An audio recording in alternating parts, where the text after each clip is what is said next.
Their needs, their aspirations, and their welfare are our highest priority. The country progresses when they progress. All four require and receive government support in their quest to better their lives. Their empowerment and well-being will drive the country forward. Garib Kalyan, Desh Ka Kalyan.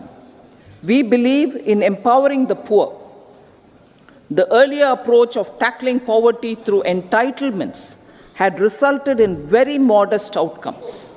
When the poor became empowered partners in the development process, government's power to assist them also increases manifold.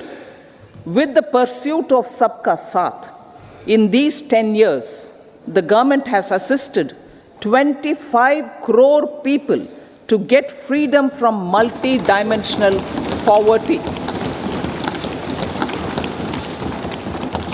Our government's efforts are now getting synergized with energy and passion of such empowered people.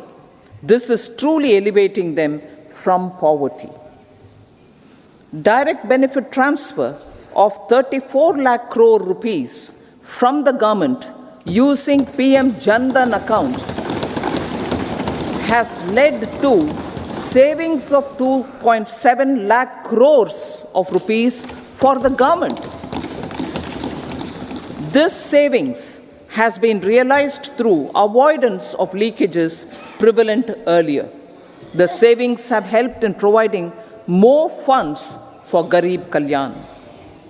PM Swanidhi has provided credit assistance to 78 lakh street vendors. From that total of 78 lakh street vendors, 2.3 lakh have received credit for the third time.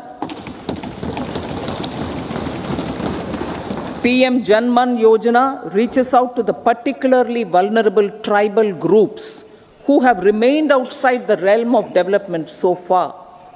PM Vishwakarma Yojana provides end-to-end support to artisans and craftspeople engaged in 18 trades. The schemes for empowerment of Divyangs and transgender persons reflect firm resolve of our government to leave no one behind. Welfare of Annadata. Farmers are our Annadata. Every year under PM Kisan Samman Yojana, direct financial assistance is provided to 11.8 crore farmers, including marginal and small farmers. Crop insurance is given to 4 crore farmers under PM Fasal Bima Yojana. These, besides several other programs, are assisting Annadata in producing food for the country and for the world. Electronic National Agricultural Market has integrated 1,361 mandis and is providing services to 1.8 crore farmers with trading volume of 3 lakh crores of rupees. The sector is poised for inclusive, balanced, higher growth and productivity. These are facilitated from farmer-centric policies, income support, coverage of risks through price and insurance support, promotion of technologies and innovations through startups. Empowering the Amrit PD, the Yuva. Our prosperity depends on adequately equipping and empowering the youth. The National Education Policy 2020 is ushering the transformational reforms. PM Schools for Rising India, PM Shri, are delivering quality teaching and nurturing holistic and well-rounded individuals. The Skill India mission has trained 1.4 crore youth,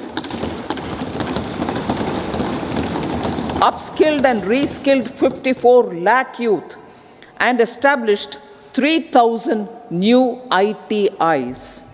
A large number of institutions of higher learning, namely 7 IITs, 16 triple ITs, 7 IIMs, 15 AIMS, and 390 universities have been set up. PM Mudra Yojana has sanctioned 43 crore loans aggregating to 22.5 lakh crores of rupees for entrepreneurial aspirations of our youth. Besides that, Fund of Funds, Startup India, and Startup Credit Guarantee schemes are assisting our youth. They are also becoming Rozgar Data. The country is proud of our youth scaling new heights in sports. The highest ever medal tally in Asian Games and Asian Para Games in 2023 reflects a high confidence level.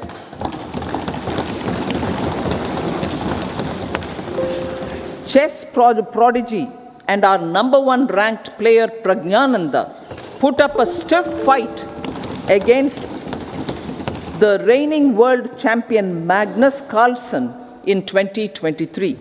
Today, India has over 80 chess grandmasters compared to little over 20 in 2010. Momentum for Nari Shakti. The empowerment of women through entrepreneurship, ease of living, and dignity for them has gained momentum in these 10 years. 30 crore Mudra Yojana loans have been given to women entrepreneurs. Female enrollment in higher education has gone up by 28% in 10 years. In STEM courses, girls and women constitute 43% of enrollment, one of the highest in the world. All these measures are getting reflected in the increasing participation of women in workforce. Making triple talaq illegal, reservation of 1/3 seats for women in the Lok Sabha and state assemblies, and giving over 70% houses under PM Awas Yojana in rural areas to women, and giving over 70% houses under PM Awas Yojana in rural areas to women as sole or joint owners have enhanced their dignity. Exemplary track record of governance, development, and performance. Besides delivering on high growth in terms of gross domestic product, the government is equally focused on a more comprehensive GDP, that is, governance, development, and performance. Our government has provided transparent, accountable, people-centric, and prompt, trust-based administration with citizen-first and minimum government, maximum governance approach. The impact of all-round development is discernible in all sectors. There is macroeconomic stability, including in the external sector. Investments are robust. The economy is doing well. People are living better and earning better, with even greater aspirations for future. Average real income of the people has increased by 50%. Inflation is moderate. People are getting empowered, equipped, and enabled to pursue their aspirations.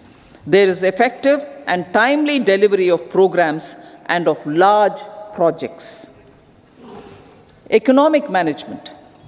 The multi-pronged economic management over the past 10 years has complemented people-centric, inclusive development. Following are some of the major elements. 1.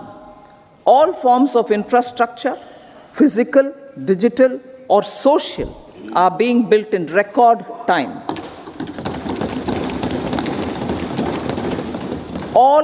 Number 2, all parts of the country are becoming active participants in economic growth.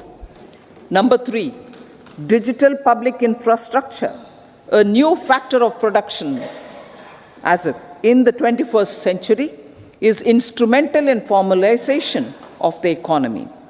Number 4, goods and services tax has enabled one nation, one market, one tax. Tax reforms have led to deepening and widening of tax base. Number 5, strengthening of the financial sector has helped in making savings, credit, and investments more efficient. Number 6, GIFT, IFSC, and the Unified Regulatory Authority, IFSCA, are creating a robust gateway for global capital and financial services for the economy. Number 7, proactive inflation management has helped keep inflation within the policy band. Now, the global context, Honorable Speaker, sir. Geopolitically, global affairs are becoming more complex and challenging with wars and conflicts. Globalization is being redefined with reshoring and friendshoring, disruption and fragmentation of supply chains, and competition for critical minerals and technologies. A new world order is emerging after the COVID pandemic. India assumed the G20 presidency during very difficult times for the world. The global economy was going through high inflation, high interest rates, low growth, very high public debt, low trade growth, and climate changes. The pandemic has led to a crisis of food, fertilizer, fuel, and finances for the world, while India successfully navigated its way.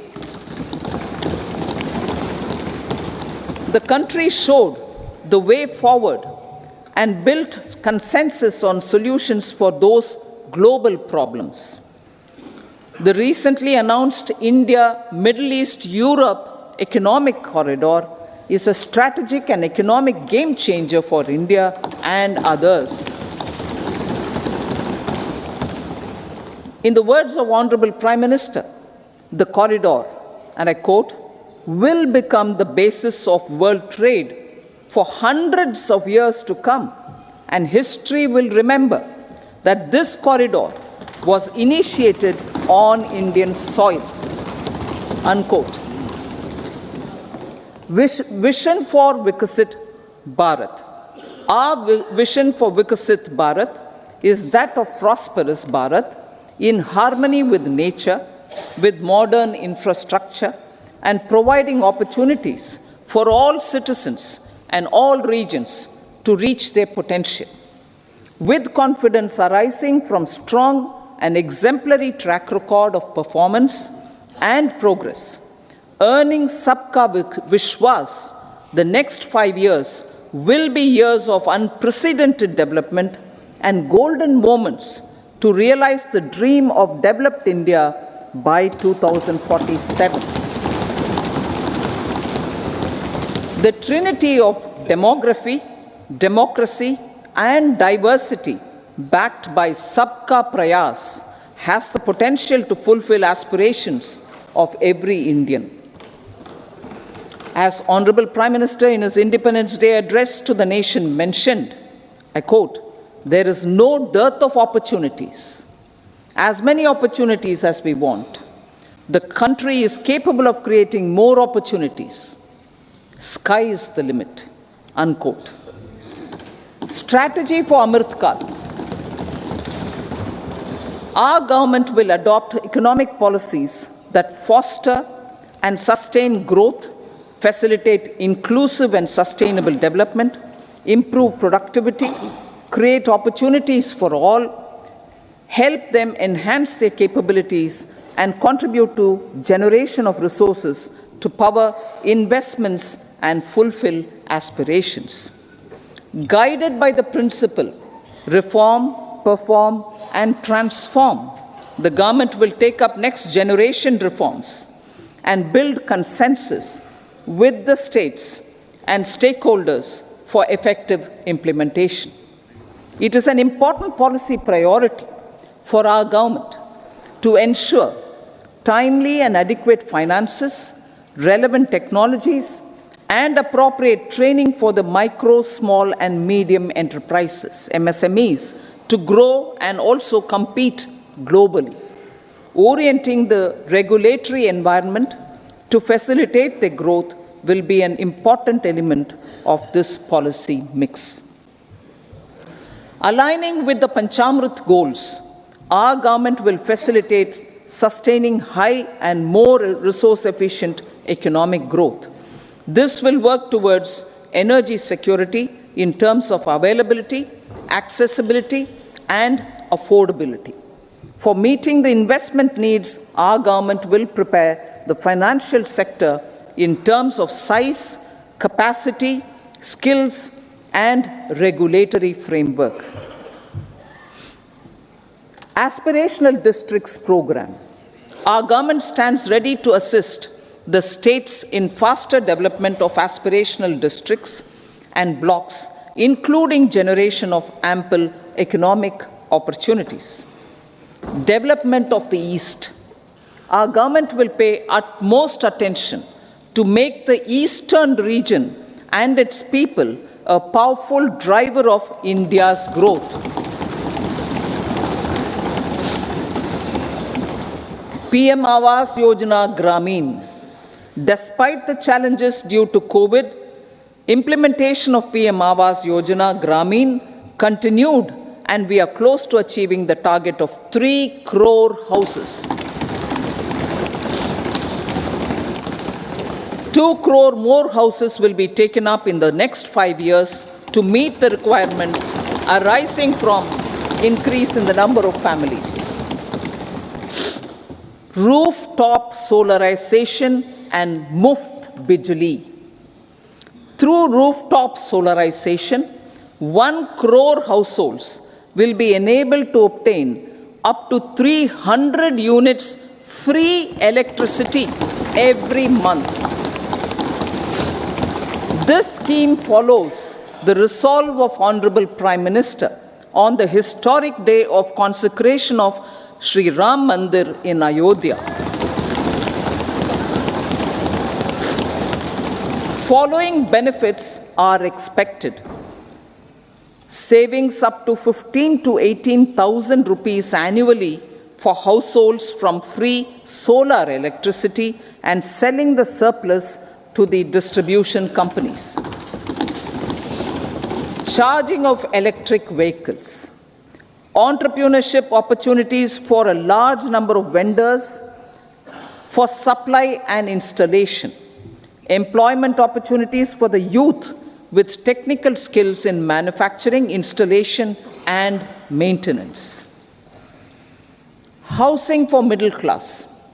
Our government will launch a scheme to help deserving sections of the middle class, and I quote from Honorable Prime Minister's words, living in rented houses or slums or chawls and unauthorized colonies, unquote, to buy or build their own houses.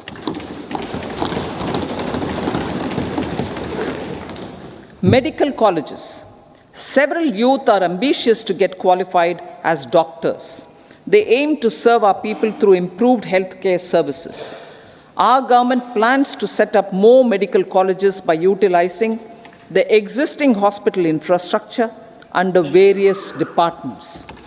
A committee for this purpose will be set up to examine the issues and make relevant recommendations. Cervical cancer vaccination. Our government will encourage vaccination for girls in the age group of 9 to 14 years for prevention of cervical cancer. Maternal and child health care. Various schemes for maternal and child care will be brought under one comprehensive program for synergy in implementation.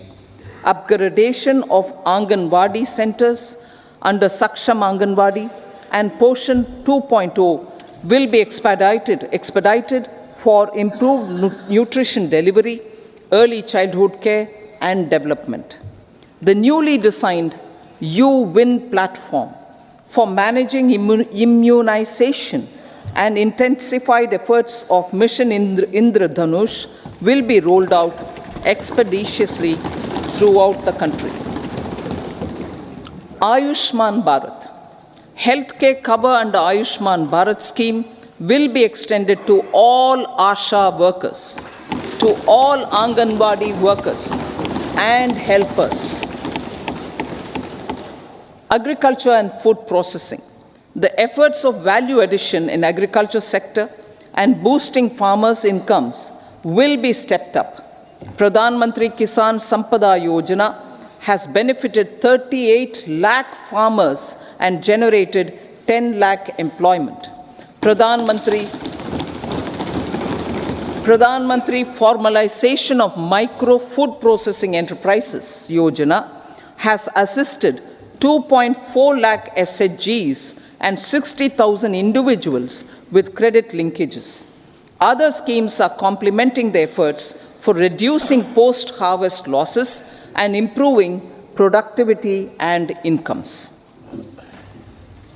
For ensuring faster growth of the sector, our government will further promote private and public investment in post-harvest activities, including aggregation, modern storage, efficient supply chains, primary and secondary processing and marketing and branding. Nano DAP. After the successful adoption of nano urea, application of nano DAP on various crops will be expanded in all agroclimatic zones. Atmanirbhar Oil Seeds Abhiyan. Building on the initiative announced in 2022, a strategy will be formulated to achieve Atmanirbharta for oil seeds such as mustard, groundnut, sesame, soya bean, and sunflower. This will cover research for high-yielding varieties, widespread adoption of modern farming techniques, market linkages, procurement, value addition, and crop insurance. Dairy development. A comprehensive program for supporting dairy farmers will be formulated. Efforts are already on to control foot and mouth disease. India is the world's largest milk producer with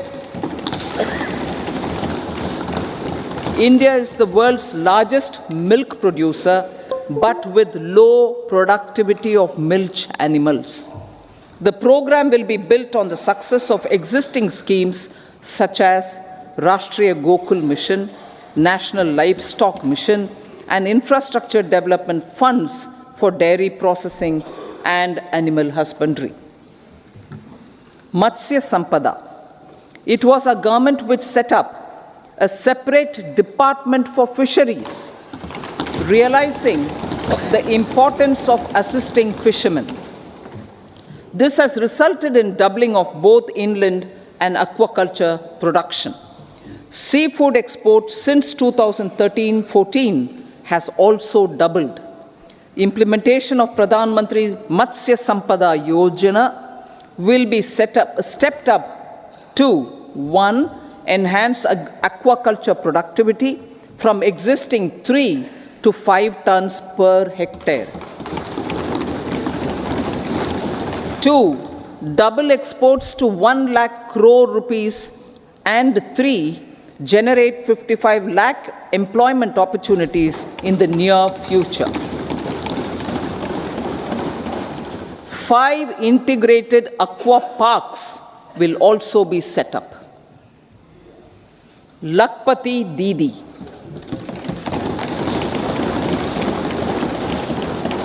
83 lakh SHGs. 83 lakh SHGs with 9 crore women are transforming rural socio-economic landscape with empowerment and self-reliance. Honorable Speaker said, their success has assisted nearly 1 crore women to become Lakpati Didi already. They are an inspiration to others. Their achievements will be recognized through honoring them. Buoyed by the success, it has been decided to enhance the target for Lakpati Didi from 2 crores to 3 crores.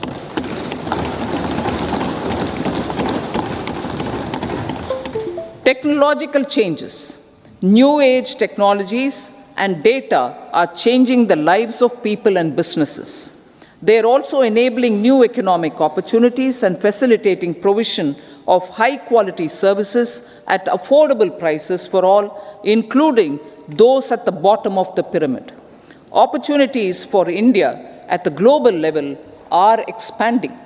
India is showing solutions through innovation and entrepreneurship of its people. Research and innovation for catalyzing growth, employment, and development. Prime Minister Lal Bahadur Shastri gave the slogan of Jai Jawan, Jai Kisan. Prime Minister Atal Bihari Vajpayee ji, made that Jai Jawan, Jai Kisan, Jai Vigyan. Prime Minister Modi has furthered that to Jai Jawan, Jai Kisan, Jai Vigyan, and Jai Anusandhan, as innovation is the foundation of development. For our tech-savvy youth, this will be a golden era. A corpus of 1 lakh crore rupees will be established with 50-year interest-free loan provided. The corpus will provide long-term financing or refinancing with long tenors and low and or nil. I repeat that sentence. The corpus will provide long-term financing or refinancing with long tenors and low or nil interest rates. This will encourage the private sector to scale up research and innovation significantly in sunrise domains. We need to have programs that combine the powers of our youth and technology. A new scheme will be launched for strengthening deep tech technologies for defense purposes and expediting Atmanirbharta. Infrastructure development. Building on the massive tripling of the capital expenditure outlay in the past 4 years, resulting in huge multiplier impact on economic growth and employment creation, the outlay for the next year is being increased by 11.1% to 11,111 crore rupees. This would be 3.4% of our GDP. Railways. 3 major railway corridor programs will be implemented. These are energy, mineral, and cement corridor. Number 2, port connectivity corridors. And number 3, high traffic density corridors. The projects have been identified under the PM Gati Shakti for enabling multimodal connectivity.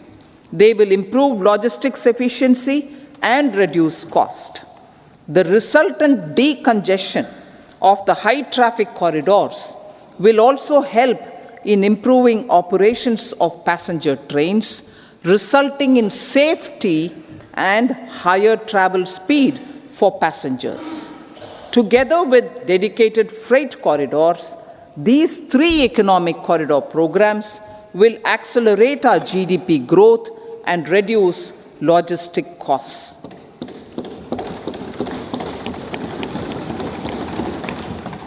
40,000 normal rail bogies will be converted to Vande Bharat standards to enhance safety, convenience, and comfort of passengers. Aviation sector. The aviation sector has been galvanized in the past 10 years. Number of airports have doubled to 149. Rollout of air connectivity to Tier 2 and Tier 3 cities under UDAN scheme has been widespread. 517 new routes are carrying 1.3 crore passengers. Indian carriers have proactively placed orders for over 1,000 new aircrafts. Expansion of existing airports and development of new airports will continue expeditiously. Metro and Namo Bharat. We have a fast expanding middle class and rapid urbanization is taking place. Metro rail and Namo Bharat can be the catalyst for the required urban transformation. Expansion of these systems will be supported in large cities, focusing on transit-oriented development. Green energy. Towards meeting our commitment for net zero by 2070, the following measures will be taken. Viability gap funding will be provided for harnessing offshore wind energy potential for initial capacity of 1 gigawatt. Coal gasification and liquefaction capacity of 100 metric tons will be set up by 2030. This will also help in reducing imports of natural gas, methanol, and ammonia. Phased mandatory blending of compressed biogas in compressed natural gas for transport and piped natural gas for domestic purposes will be mandated. Financial assistance will be provided for procurement of biomass aggregation machinery to support collection. Electric vehicle ecosystem. Our government will expand this and strengthen the e-vehicle ecosystem by supporting manufacturing and charging infrastructure. Greater adoption of e-buses for public transport networks will be encouraged through payment security mechanism. Biomanufacturing and biofoundry. For promoting green growth, a new scheme of biomanufacturing and biofoundry will be launched. This will provide environment-friendly alternatives such as biodegradable polymers, bioplastics, biopharmaceuticals, and bioagri inputs. This scheme will also help in transforming today's consumptive manufacturing paradigm to the one based on regenerative principles. Blue Economy 2.0. For promoting climate resilient activities for Blue Economy 2.0, a scheme for restoration and adaptation measures and coastal aquaculture and mariculture with integrated and multi-sectoral approach will be launched. Comprehensive development of tourist centers. The success of organizing G20 meetings in 60 places presented diversity of India to global audience. Our economic strength has made the country an attractive destination for business and conference tourism. Our middle class also now aspires to travel and explore. Tourism, including spiritual tourism, has tremendous opportunities for local entrepreneurship. States will be encouraged to take up comprehensive development of iconic tourist centers, branding and marketing them at global scale. A framework for rating of the centers based on quality of facilities and services will be established. Long-term interest-free loans will be provided to states for financing such development on matching basis. To address the emerging fervor for domestic tourism, Honorable Speaker, projects for port connectivity, tourism infrastructure, and amenities will be taken up on our islands, including Lakshadweep. This will help in generating employment also. Promoting investments. The FDI inflow during 2014 to 23 was 596 billion US dollars, marking a golden era. That is twice the inflow during 2005 to 14. For encouraging sustained foreign investment, we are negotiating bilateral investment treaties with our foreign partners in the spirit of First Develop India. FDI is First Develop India. Reforms in the states for Vikasit Bharat. Many growth and development enabling reforms are needed in the states for realizing the vision of Vikasit Bharat. A provision of 75,000 crore rupees as 50-year interest-free loan is proposed this year to support those milestone-linked reforms by the state governments. Societal changes. The government will form a high-powered committee for an extensive consideration of the challenges arising from fast population growth and demographic changes. The committee will be mandated to make recommendations for addressing these challenges comprehensively in relation to the goal of Vikasit Bharat. Amrit Kal as Kartavya Kal. Our government stands committed to strengthening and expanding the economy with high growth and to create conditions for people to realize their aspirations. Honorable Prime Minister, in his Independence Day address to the nation in the 75th year of our Republic, said, and I quote, "We commit ourselves to national development with new inspirations, new consciousness, new resolutions, as the country opens up immense possibilities and opportunities. It is our Kartavya Kal." Unquote. Every challenge of the pre-2014 era was overcome through our economic management and our governance. These have placed the country on a resolute path of sustained high growth. This has been possible through right policies, true intentions, and appropriate decisions. In the full budget in July, Honorable Speaker, our government will present a detailed roadmap for our pursuit of Vikasit Bharat.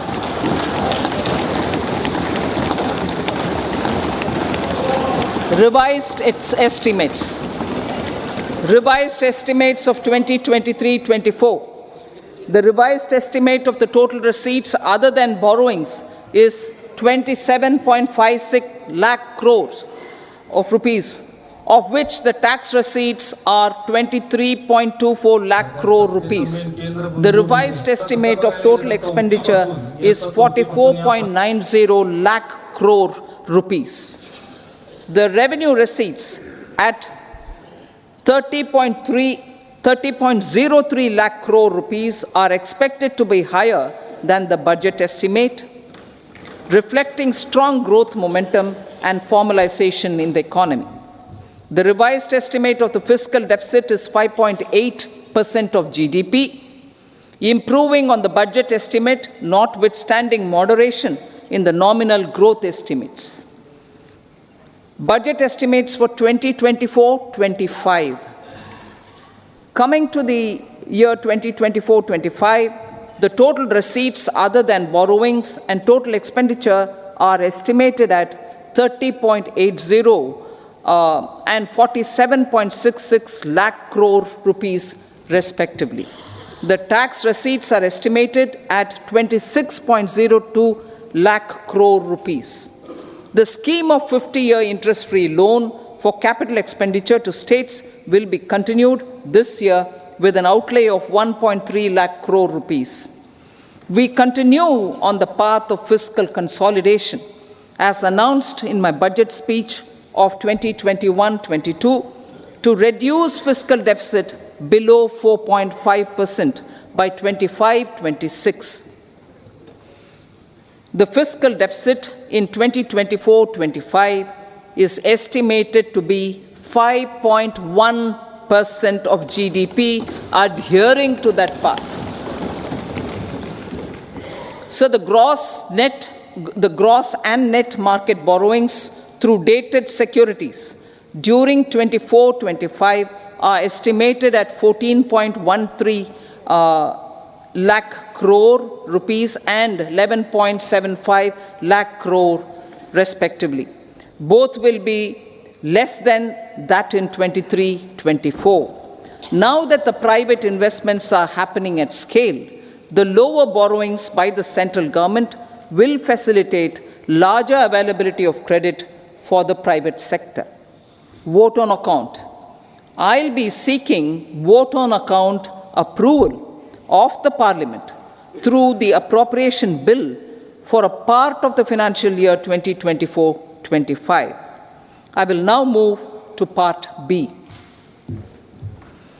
Honorable Speaker, sir, over the last 10 years, the direct tax collections have more than trebled and the return filers swelled 2.4 times.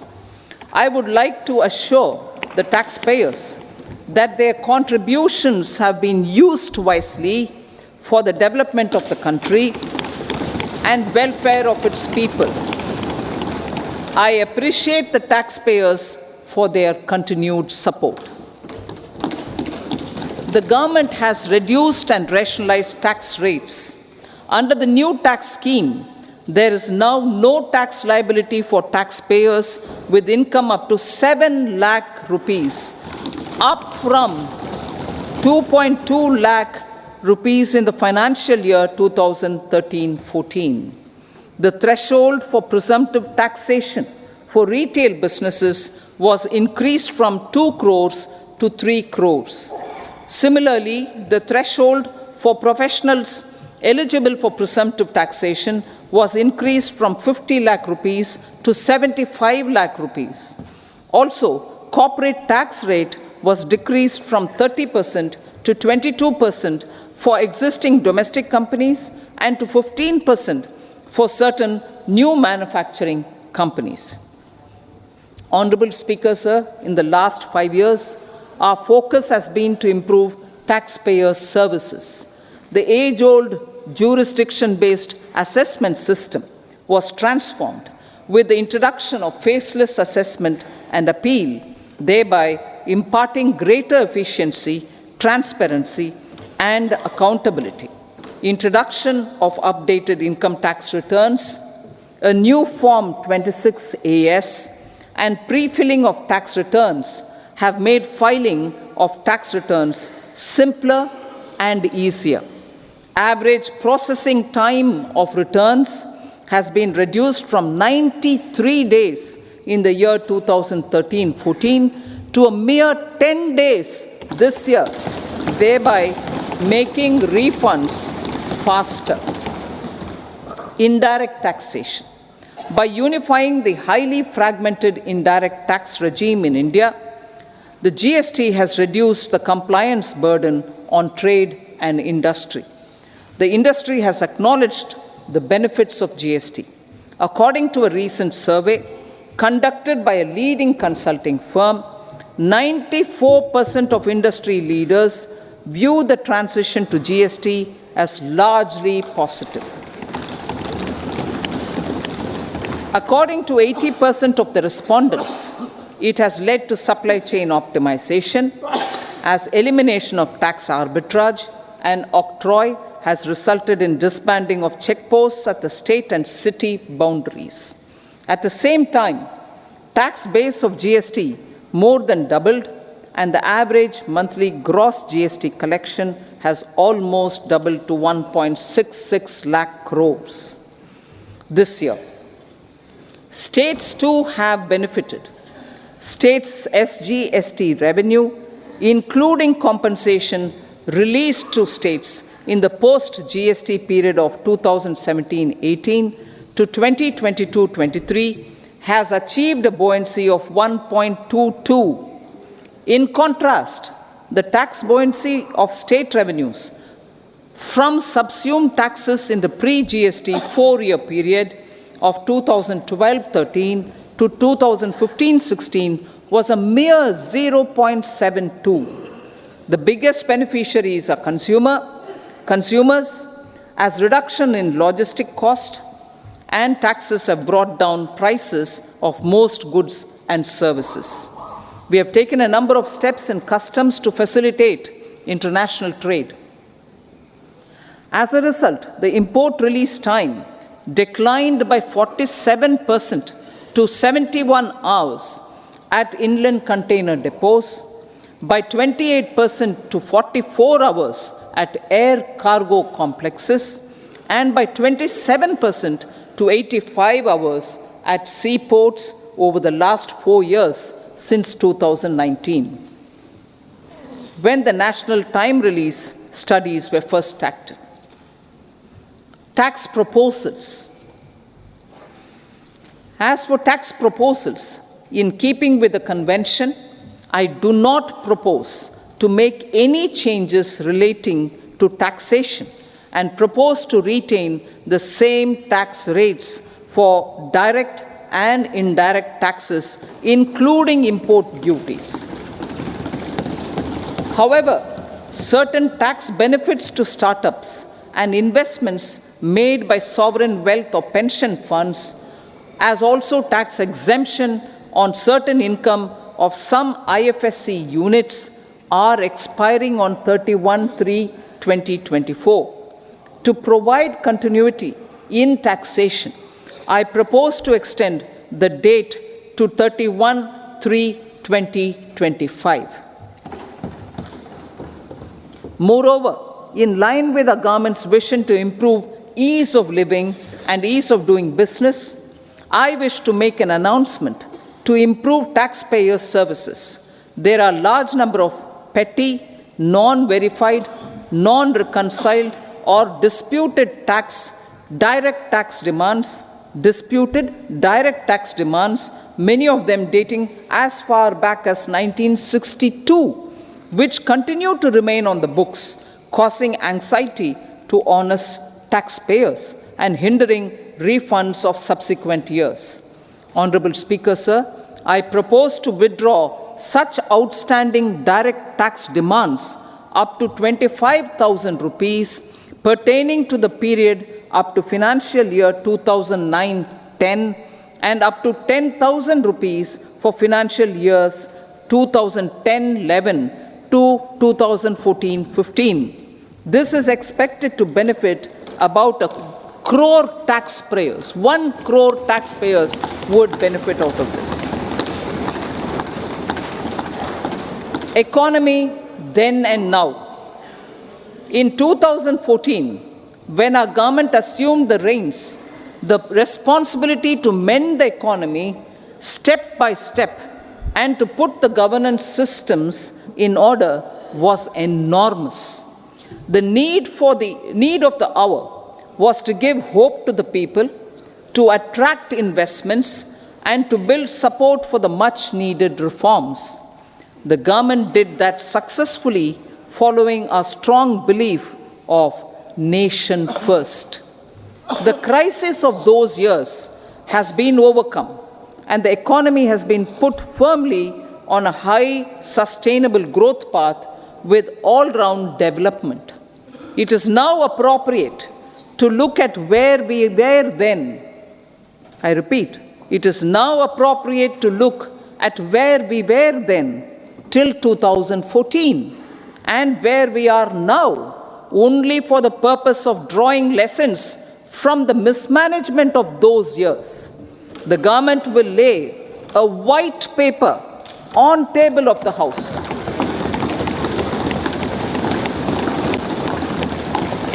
The exemplary track record of governance, development and performance, effective delivery and Jan Kalyan has given the government trust, confidence and blessings of the people to realize whatever it takes, the goal of Vikasit Bharat with good intentions, true dedication and hard work in the coming years and decades. With this, Honorable Speaker, I commend the interim budget to this august House. Jai Hind.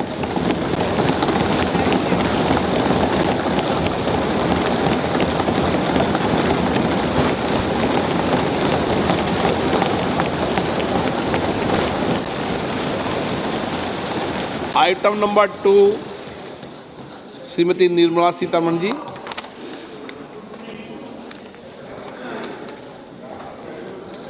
Sir, with your permission, I rise to lay on the table the following statements under Section 3(1) of the Fiscal Responsibility and Budget Management Act 2003, Medium-Term Fiscal Policy cum Fiscal Policy Strategy Statement and Macroeconomic Framework Statement.